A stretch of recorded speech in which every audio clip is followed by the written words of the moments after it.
A multi-party system can be defined as parties compete for power and government will be passed between combined formed by different combinations of parties. In the majority of multi-party system, numerous major and minor political parties will hold a serious chance of holding office. The characteristic in the multi-party system is usually common in countries that use their government's proportional representation. Multi-party schemes, which are multiple party contests for a political office with more than two parties having a fair chance of winning, have few features. Next, the multi-party system is democratic in nature. It also reflects the presence of different parties that vary in values and fundamentals. The government alliance is also promoted by this mechanism and is always an opposition party. In addition, apart from all the various political parties being legally recognized, some of the opposition parties may become irrelevant. There are also a number of political aspirants to be selected by the electorate.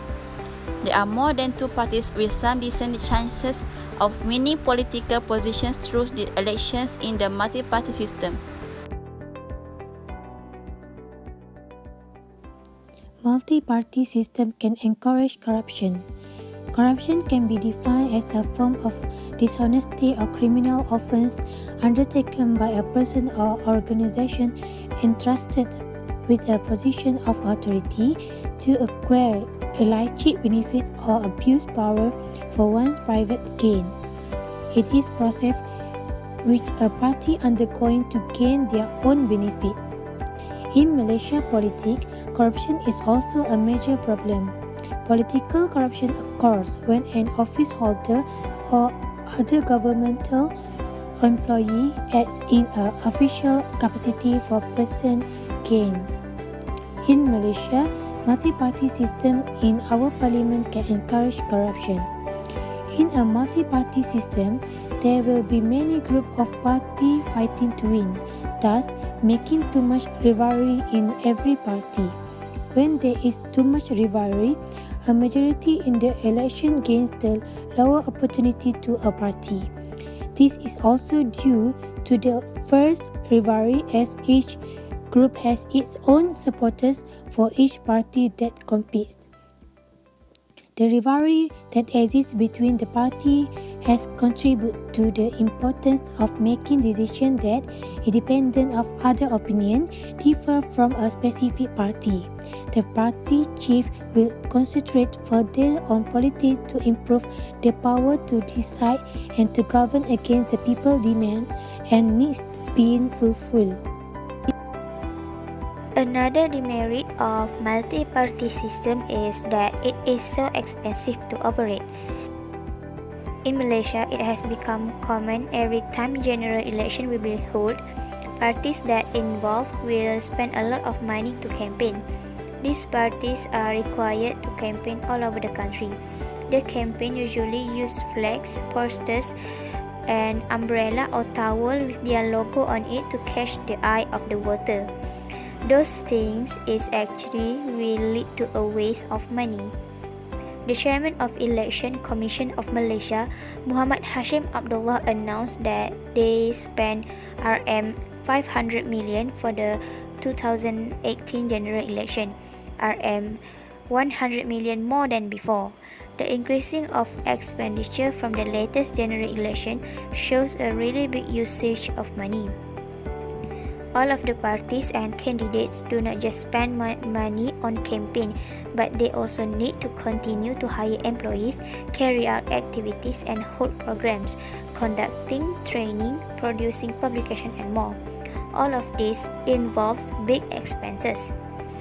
Rather than spend these funds on symbolism politics with those giant banners and others, they all should spend it to help increase the economy of Malaysia. This proves that multi-party system is expensive to operate, especially in a developing country like Malaysia.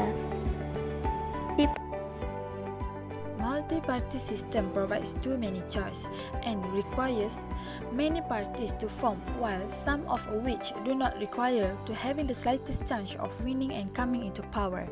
This can also cause the voters to be confused once they are given many options to choose from. Furthermore, voters are also given the options to vote for the party instead of voting for the candidates. It has caused the voters to be confused about the candidate who will be the representative of a party, whether the candidate is eligible or not. As we can see, the voter scenario in General Election 14 is seen as different from General Election 13 when they choose to rely on the party regardless of the greatness of the candidates contesting. This has led to the political failure of our country. Then, it can also lead to countries where the voters may choose the wrong government. According to the former Prime Minister, Tun Dr. Mahathir Mohamad, he claimed that the number of political parties is too much, causing the country to be unstable. Therefore, the people need to wisely choose the best party as well as contribute to the country when given a choice in the general election. The people have to be efficient in evaluating the country and what is the contribution to the country. If there is a general election, for example, we have to choose the best possible and never be influenced by bribes and so on.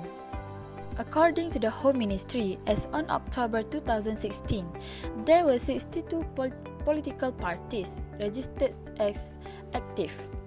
For a country with a moderate population of 29 million, it is surprising that we have many political parties fighting for the people's interest in politics. It is true that as a citizens, we have the rights and freedom to associate, but what is the use of having too many choice but all have the same ideology and the same interests? The last demerit of multi-party system in Malaysia is it generates unnecessary rivalry. The rivalry is a condition in which two people or groups participate in a long-lasting violent rivalry. It is the mentality between the opposing sides against each others. Political party rivalry is an unhealthy activity among the political parties and usually manifests in the form of keen competition, contentions, enmity, conflict, challenges, jealousy, and also the antagonism. In Malaysia, various parties competing for ruling the nation and every party trying to exceed the others. This can become worse into an unwanted opposition to a number of distinct parties. The conquest of every party's ideology can appeal to the eyes of the voters to support them. If every party only fight for the same concerns and keep bickering the same issues, this will lead a dispute among the parties. For example, competitions within the fight for voter from the Malay race and Islam between PAS and UMNO. The conflict between these two parties have caused to the divisions of the Malay race when PAS was considered as an Islamic party, while UMNO was a secular party. These two parties keep blaming one another and remains being continued till now. This can be as a result of every party has their own ego and ideology that cause the rivalry.